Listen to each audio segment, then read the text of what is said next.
In the remote wilderness of rural Canada, a self-proclaimed prophet built a kingdom of utter devotion and unimaginable suffering. Behind the facade of spiritual commune lay a nightmare of control, where ants worked for a ruler who claimed to speak for God. Roch Thériault, a school dropout turned charismatic outcast, first gathered followers in 1977 by twisting Seventh-day Adventist teachings into his own apocalyptic vision. He convinced men and women to abandon their families, careers, and entire lives to prepare for doomsday in isolated communes, first in Quebec's Gaspé Peninsula, then later near Burnt River, Ontario. He renamed his followers the Ant Hill Kids, a cruel metaphor for their existence, constantly laboring while he lived in relative comfort. As his doomsday prediction failed in February 1979, Thériault didn't lose control.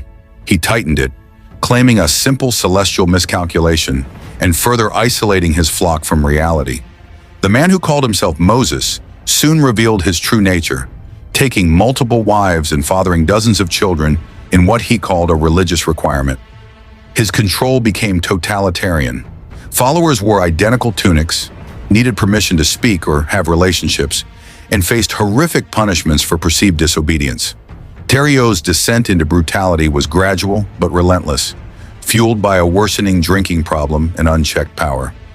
He progressed from beatings to unimaginable tortures, forcing followers to break their own legs with sledgehammers, eat dead mice and feces, and mutilate each other with wire cutters.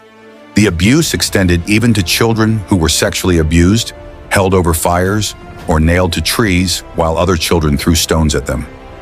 Thériault performed amateur surgeries without anesthesia, claiming divine healing powers while actually causing unimaginable suffering. In 1989, when follower Solange Boilard complained of stomach pain, Thériault's medical delusions reached their horrific climax. He cut her abdomen open with a knife, ripped out her intestines with his bare hands, and ordered another follower to stitch the wound. Boilard died in agony the next day, after which Thériault committed further desecration to her remains, claiming he could resurrect her. The cult's collapse began not from external intervention, but from a single act of courage from within. Gabrielle Lavallee, who had endured unimaginable mutilation, including the amputation of her own arm, finally escaped and brought their horror story to authorities.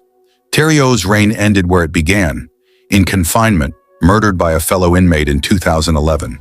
But the true legacy of the Ant Hill Kids remains a chilling question. How easily can faith be twisted into fanaticism, in devotion into despair?